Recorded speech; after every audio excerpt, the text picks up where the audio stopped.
All right, Trevor. So again, thank you for giving your time to me through this 3-hole on-course lesson video, and also through the club fitting, and also through our short game lesson, and all the things that we kind of talked about to start transferring them onto the course, and then also a couple of tips and techniques that we used on the course that we might not have seen quite in the way that we have before we started talking about it, right?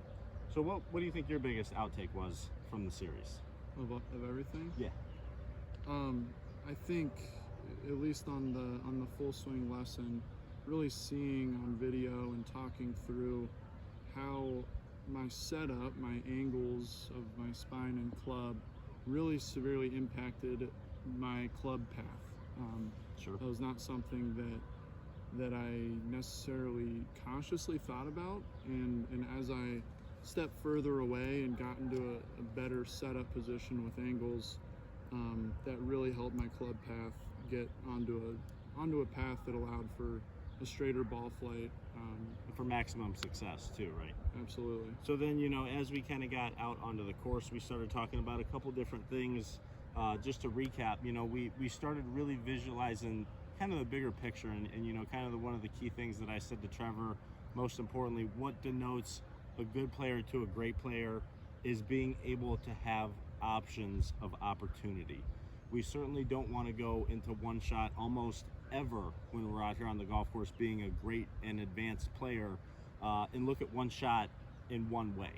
We always want to have it at least a minimum of two.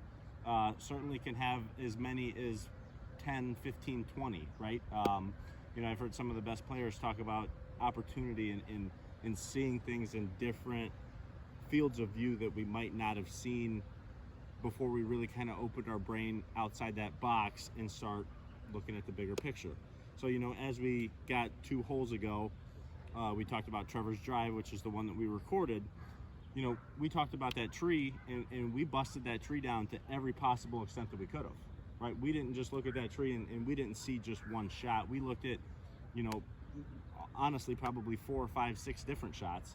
And then we tried to execute those shots, and we didn't try to execute all of those shots, certainly. We tried to visualize all those shots, but then we tried to execute the shot that we felt most comfortable for, what we felt the least exposure to risk was, and what the maximum amount of success could have been, right? We certainly didn't want to go into that shot having one thought in our head, and it was just to hit it around that tree. We got to talk about how we're going to hit it around that tree, then related back to club path and angle coming down to the ball, and then we talked about different lies and all that kind of thing. So all of those different opportunities are going to influence all of those different outcomes and all of those different possible outcomes of how we get to that shot.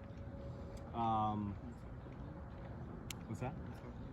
No, I think we hit everything on the head, what we were looking for, but tell me what you think. Yeah, absolutely, let's go for it. Yeah, in reflection, as you're talking through, I think that's a tendency that I have sometimes is to be too quick to decide on a shot, where in the back of my head I know there's probably multiple, and sometimes if you're not committed on a shot, it's much harder to execute that shot. So by looking at all the different options and really thinking about what's the risk of each and what's the payoff if it's executed well, and how hard is it going to be to execute, you land on that final decision, which I cycled through 2 different clubs and ended up with a 3rd club and felt confident and executed it with no issue. So by being really confident and thinking about all the different factors from course conditions to wind to how I'm sitting on a hill to the lie, I was able to swing confidently and execute the shot.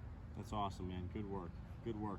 And then for you going forward, to me, your practice recommendations, you're a great player, you know how to swing the club, you understand your angles, and now you're really kind of starting to feel them, right? And the goal of this wasn't for me to tell you your swing's bad in this way. My goal was to be able to tell you, I want you to feel this, and we're going to work on this, because for you to be able to self-correct is going to be the best type of practice that I can give you.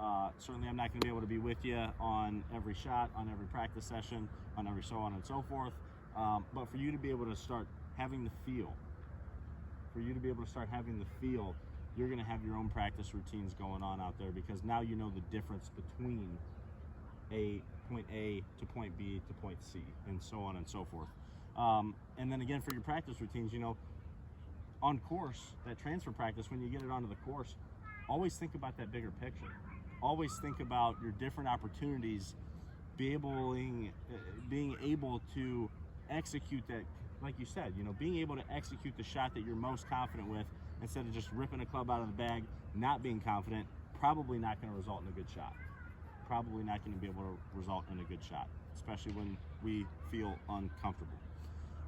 Key is comfortability over the golf ball, and understanding our swing, and understanding our conditions, and understanding the shots. And I say shots, I don't mean one shot, because again, we want to be able to visually see all of them happening. Again, thanks, boss. I appreciate it. Anytime. Good luck this weekend in the biggest tournament of the year. We got him all ready to rock. Thanks again.